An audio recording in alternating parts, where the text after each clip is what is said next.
এবং আহত যারা হয়েছেন তাদের যাচাই বাছাই কমিটিতে যারা ছিল সেই কমিটির সদস্যরা তার সাথে যোগাযোগ করতে গেলে তাদেরকে কোনো ধরনের সহযোগিতা করেন নাই। অথচ তিনি আরও এই কাজটিকে খুব বিরক্তিকর মনে করেছেন এবং এটাকে অনীহার চোখেই দেখেছেন। আমরা আরও দেখেছি গৌরনদী উপজেলাবাসী তার এই দুর্নীতির যে পাহাড় রয়েছে সেই দুর্নীতির পাহাড়কে দেখে এবং গৌরনদী উপজেলার স্বাস্থ্যসেবাকে কলঙ্ক মুক্ত করতে তার বিরুদ্ধে লাগাতার আন্দোলন করেছে, ঝাড়ু মিছিল করেছে, একটা পর্যায়ে রাস্তা অবরোধ করে তাকে সেখান থেকে অপসারণ করতে বাধ্য হয়েছে। সরকার তাকে অপসারণ করে তার শাস্তিস্বরূপ ওএসডি করে রেখেছিল।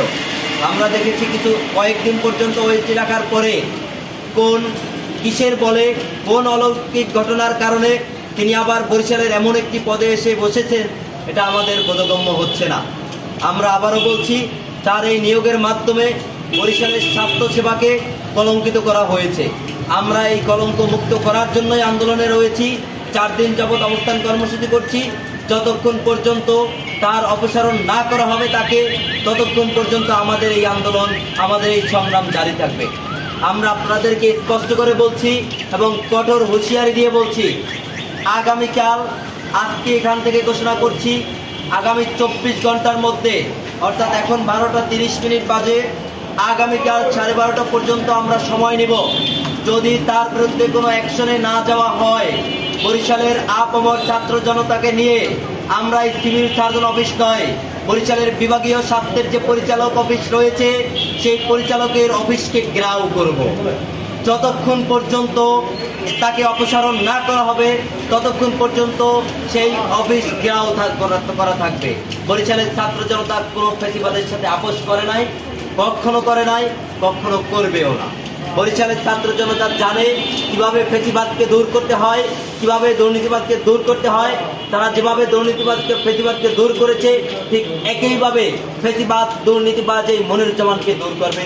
তাদের যা করা লাগুক তা করতেই বরিশালের ছাত্র জনতা প্রস্তুত রয়েছে। সাব্বির হোসেন সোহাগ, শিক্ষার্থী বিএম কলেজ। আপনাদের যদি কোনো কোশ্চেন থাকে একটু বড়।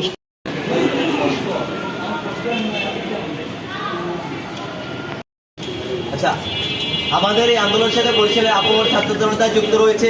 উপস্থিতির মধ্যে আপনাদের প্রশ্ন থাকলেও এখানে অবস্থান কর্মসূচিতে হাজার হাজার লোক থাকার প্রয়োজন হয় না। এই জন্য এখানে যদি কোনো ধরনের অনাকাঙ্ক্ষিত ঘটনা ঘটে যায় তখন এখানে 5-10 মিনিটের মধ্যে দেখবেন 200-300 লোক উপস্থিত হয়ে গেছে। আমাদের সেই রিজার্ভ রয়েছে। তবে যেহেতু আমরা সারাদিন অবস্থান করতেছি, সারাদিন ব্যাপী, সেক্ষেত্রে আমরা ইচ্ছে করেই এখানে উপস্থিতি কম রেখেছি। কারণ আমরা সেই সকাল 7:30, 8টা থেকে বিকাল 5:30 পর্যন্ত এখানে অবস্থান কর্মসূচি পালন করছি। দ্বিতীয়ত হলো বরিশালের যে ড্যাবের নেতৃবৃন্দ যারা রয়েছে, আমাদের কাছে ইনফরমেশন রয়েছে তারাও এই বিতর্কিত এবং দুর্নীতিবাজ মনিরুজ্জামানকে চায় না। তারা আমাদেরকে বলেছেন যে আমরা তোমাদের সাথে রয়েছি, তোমরা আন্দোলনকে চালিয়ে যাও, এটা স্পষ্ট তাদের বক্তব্য। এবং আমরা মনে করছি শুধু তারা নয়, ড্যাবের নেতৃবৃন্দ নয়, বরিশালের সকল দল মত নির্বিশেষে বরিশালের সকল প্রশাসন তারাও চায় না এই বিতর্কিত ব্যক্তি এই বরিশালের মতো একটি স্বাস্থ্যসেবা বিভাগে বরিশালের সিভিল সার্জন হিসেবে নিয়োগ থাকুক বা তিনি বহাল থাকুক। তারাও চাই ব্যক্তি অপসারিত হোক। সেক্ষেত্রে বরিশালের আপামর সকল শ্রেণীর, সকল পেশার, সকল রাজনৈতিক নেতৃবৃন্দের সম্মতি রয়েছে এখানে তারা অপসারণের।